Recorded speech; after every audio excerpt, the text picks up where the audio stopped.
Hello everyone, welcome back. So in the last video we saw the demo of Drupal and drag integration application. I have uploaded a posted an article for that as well on this tech journal, and this is how it is looking. You can go and check out that video to see how the application, the final look of the application is looking. Now, in this video, we are going to understand the code base in depth.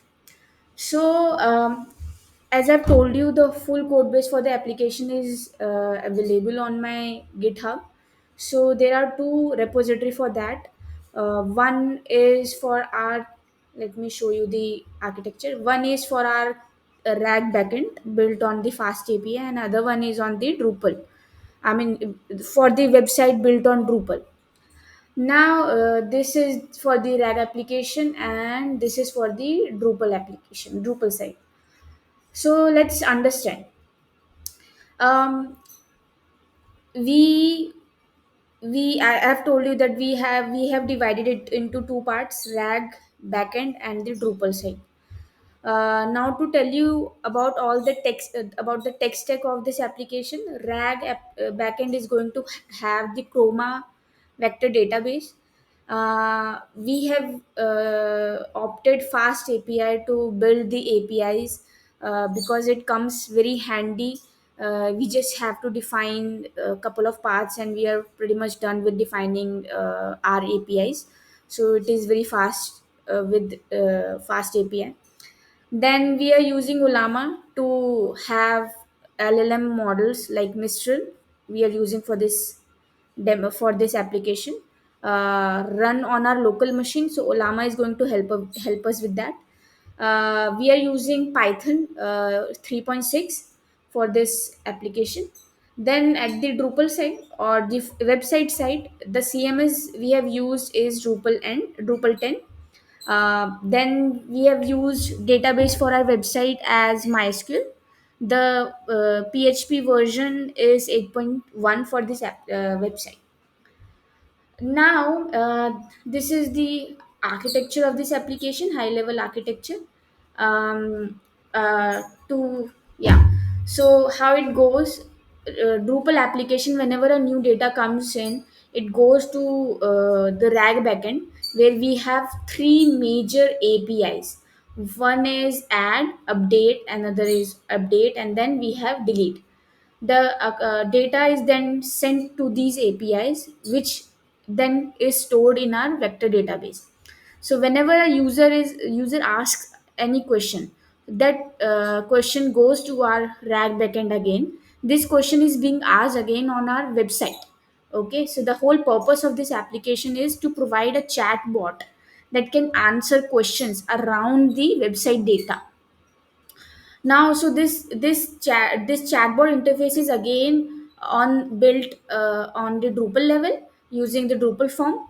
Now, whenever user asks any question, it goes to the Ask API, which retrieves the context around the user requested input or prompt, and then augment the retrieved context with the original prompt, and then send it to the Olama, our LLM Mistral model, which generates the response, which we then send it back to the user, and then user sees it in the form as response. So this is the whole flow. Now let's understand the API that we have talked about and the full-fledged code at both Drupal as well as at our backend side.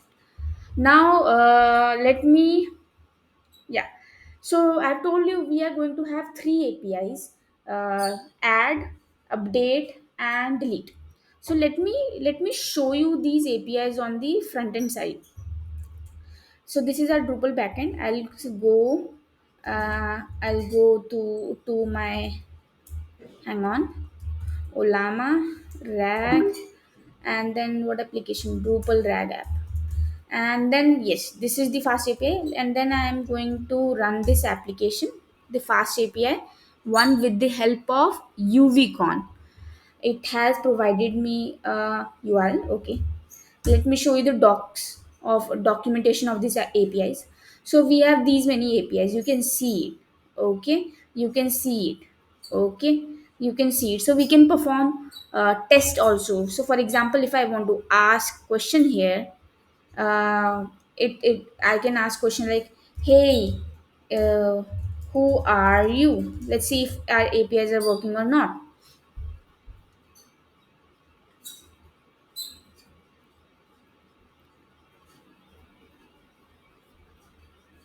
See, oh, we have received intern.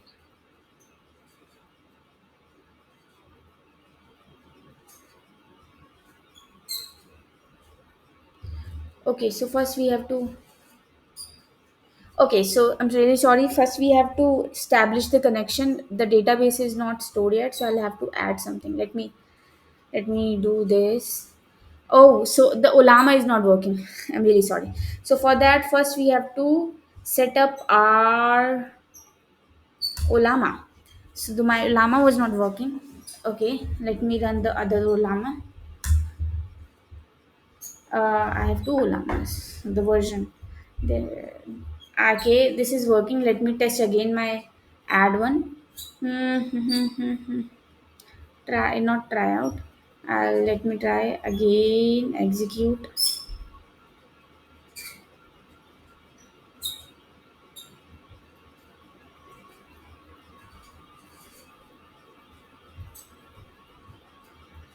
See, it has returned the response. So our application is working. Now let's test it at Drupal level. So what I can do, I can go to my Drupal GitHub repository. Let me do what? Let me quickly get the URL of my form. This is ask question. Go to my Drupal application, my website, and then trigger this URL, and should present me the form. And yes, I can ask, how can you help me? I'm asking this question from my chatbot. Let's see what it is going to return.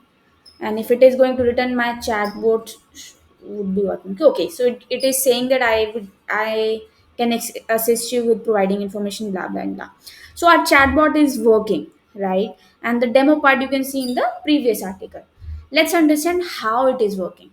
So I have told you we have three major APIs.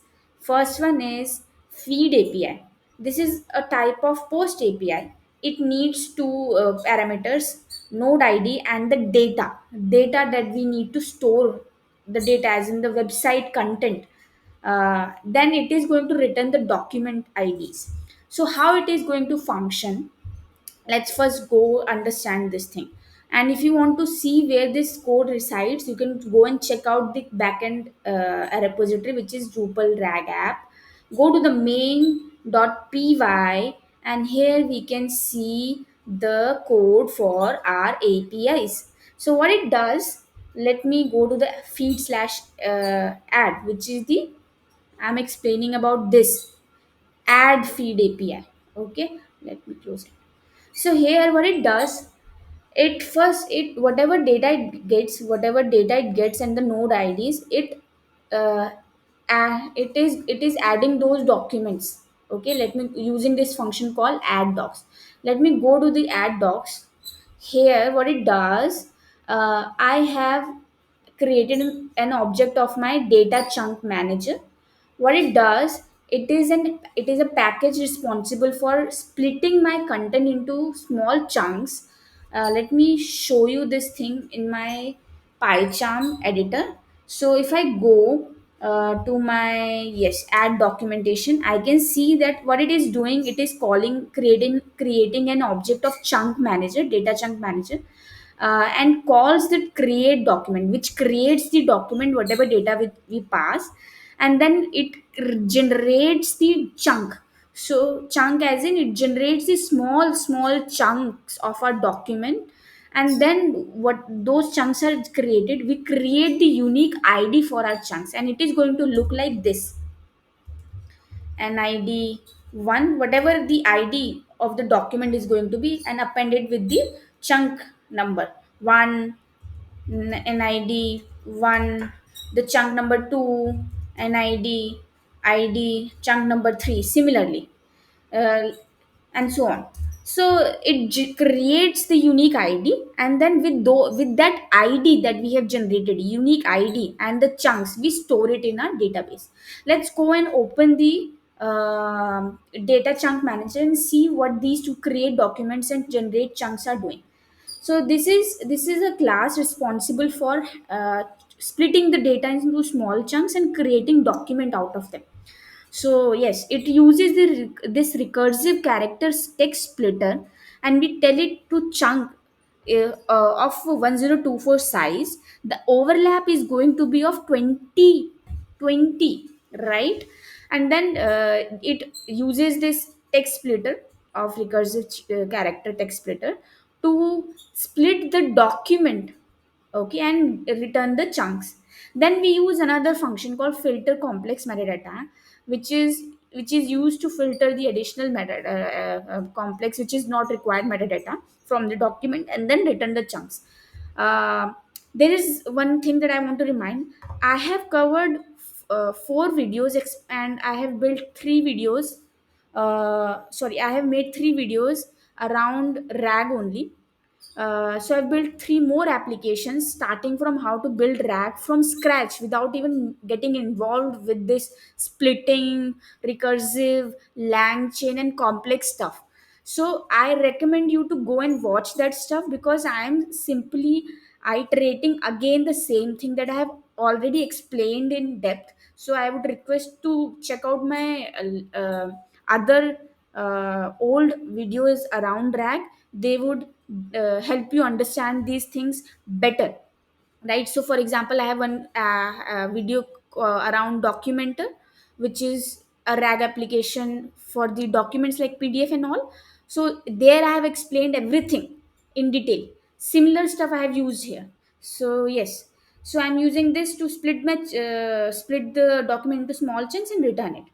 Now once done, I create the unique ids, and then create an object of db manager. So let me open this vector db manager, which resides in my vector db manager.py file.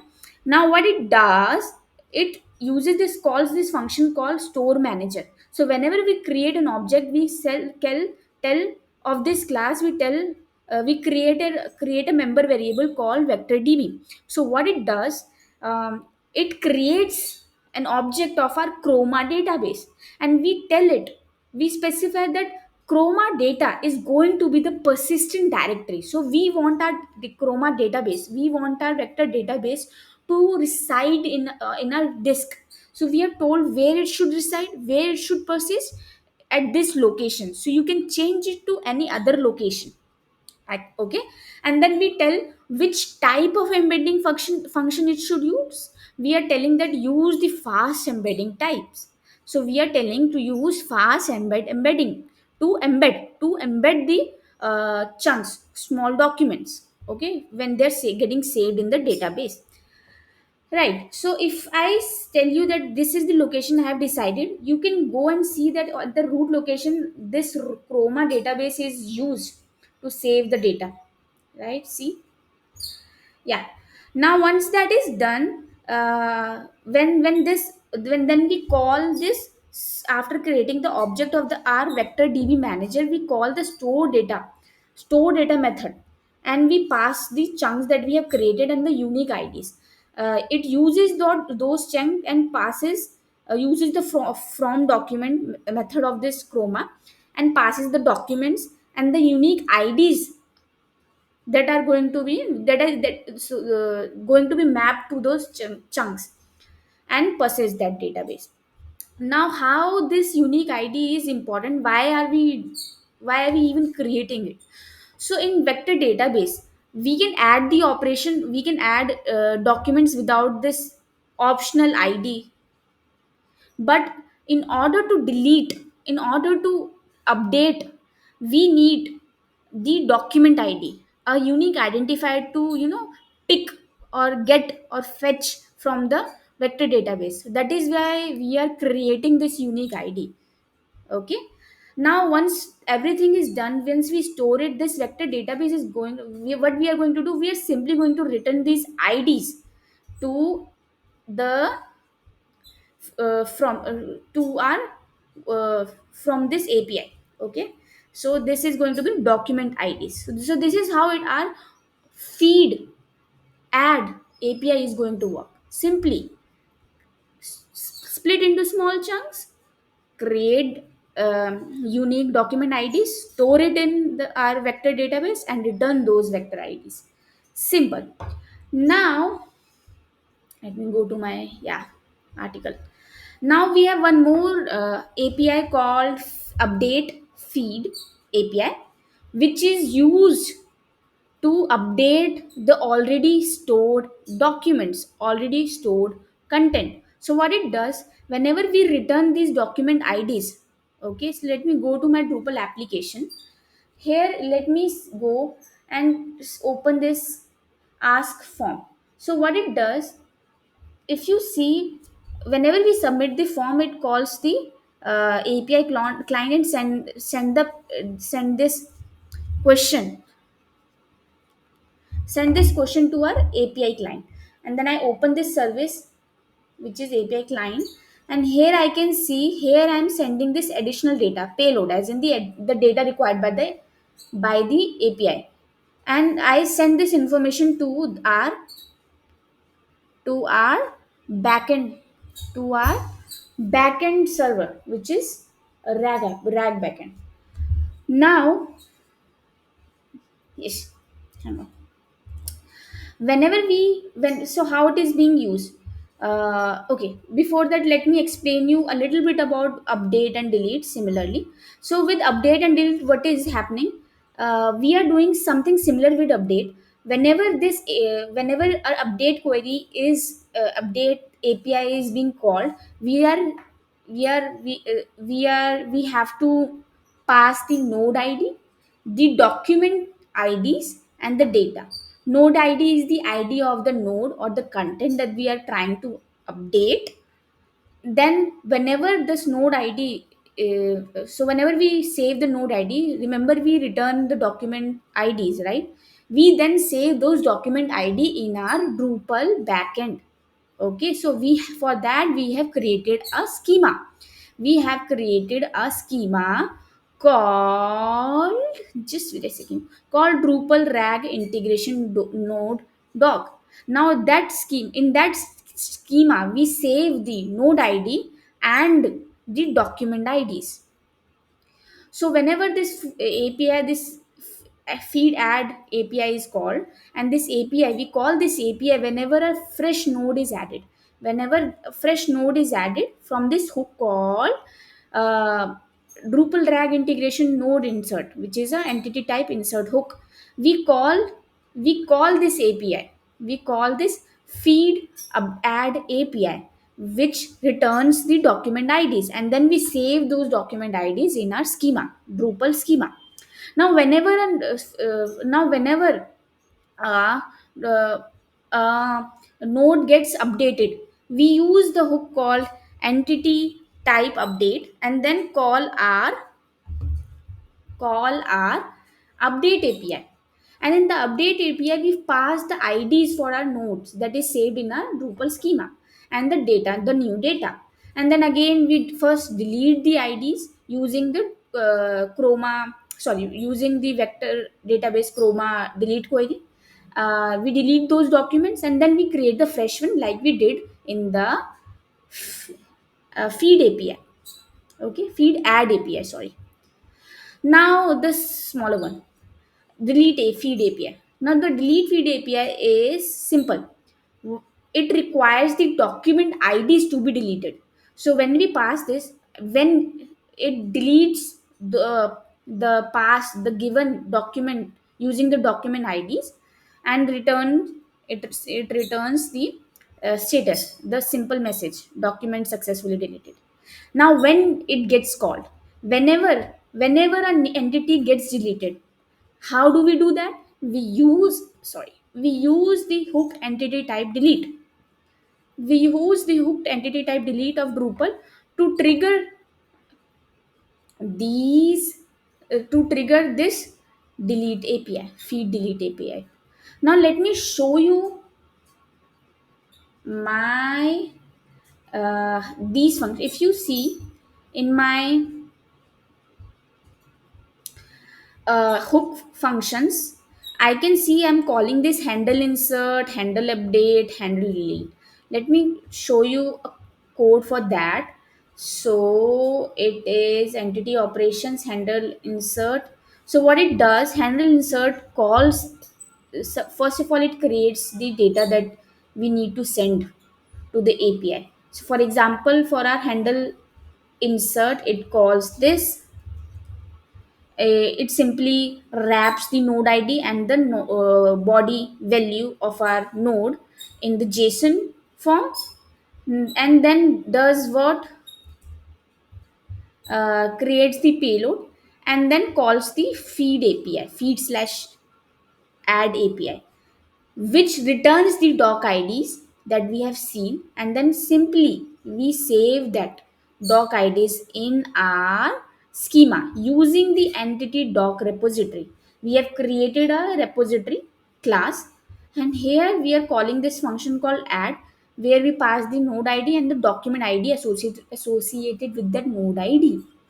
And here we save that in our database in our schema called Drupal RAG integration notebook. So this is how we save, update, and delete the information using the APIs and Drupal hooks. Again, I've told you that I've shown you how we are persisting the data and where we are saving the data in our in our disk. Uh, Sorry, data as in database in our disk. Now coming back to the final page, which is the ask form. This form, I've shown you where is it coming from. So we have at the Drupal side, we have created a form, okay, and inside that form, whenever user submits, it triggers the ask API with the question that the user has asked, uh, wraps it up in encodes it in JSON form, and then send it to our ask API. So this is the backend of the full code base of our application. um, yeah, yeah. So let me show you. Once it sends the information to our ask, I have not explained. Yeah, just wait a second. I'm yet to explain you this ask API. So I've explained you how the form is working, the form for asking the question, the user interface for our chat application, the chatbot at Drupal end, how this is sending the request, sending the question to our ask API. So let's now understand how this ask API is working. So ask API is of get type. Okay. Now hang on, let me check if it is of get type. Mhm. Let me. Oh, why am I going here? I can simply go to my fast application. Fast API. This is again of post type. I'll go and correct it. So ask API is of post type. Okay, it is of post type, and it requires a keyword parameter called question. So let me go, a parameter called question, which is of string type, and it returns the generated response from the LLM, which is Mistral in our case. This is again configurable. We can go to our RAG backend and configure it to whatever model we want to run. Now, yeah, let's understand this ask API. Whenever how it goes, it picks up the question from the post body. Now, it creates an object of a RAG application, set the retriever, and then augment the retrieved context and send it to our LLM. Let's go a little deeper. So, hang on, yeah. So let's take a glimpse of our RAG class. So it creates an object of a RAG class and calling a lot of functions to generate the response. So let's open this RAG class. So this is a class providing the important functions to create or generate response with the additional context retrieved from the vector storage that is being that is being generated with the help of our website data, Drupal data. Okay. So what it does, whenever we call this set retrieve, it creates it creates sets our, let me go to this function called get retrieve, which is the retriever, which is the retriever class. Let me go to the retriever class. So what it does, it sets our vector manager, it sets our vector database, it sets our vector database as retriever. Simple. So whenever you call this set retrieval, it sets our vector database, the chroma database, as retriever. Then what are we doing after that? We are calling in argument. So in this argument function, what we are doing, we are using this runnable pass through to pass the question and the retriever. In that retriever, these question and context is added to our, hang on, added to our, let me go to this LLM integration class, added to our prompt. So if we read the prompt is something like, you are an assistant for question answering task, use the following pieces of retrieved context to answer the question. So using the runnable pass through, it passes the context that we get, and it passes the question also, and then it populates in the answer. Okay. So in the argument, it creates a chain of that context and question, and then it passes that context and question to our prompt, which is then passed to our model to generate the response. So if I go to my LLM object, which is coming from LLM integration, let me go to my LLM object. It first sets get the model, sorry, it gets the prompt, which is this prompt. Here it sets the question, context, and generates the response by calling this get model. Now this model is this Mistral model that we set from here. Okay, done. So after creating the chain of these operations, then we call this generate method of our RAG object. Now let's go to our generate method. In this generate method, we are simply invoking our model with the question, and this is how it generates the response, and then we return that response from our API to the Drupal, to the Drupal backend, and then we return it on the front end using the form state. Let me go using the form state. So this is the backend of our application. I hope you might have understood something about this application. If you want me to cover even you want me to cover in more detail, let me know, then I'll go and cover. I thought that I have already covered a lot about RAG in detail, so I just wanted to go and give you a bird eye picture of this whole code. But if you want me to cover in depth, I would be happy to. Thank you very much.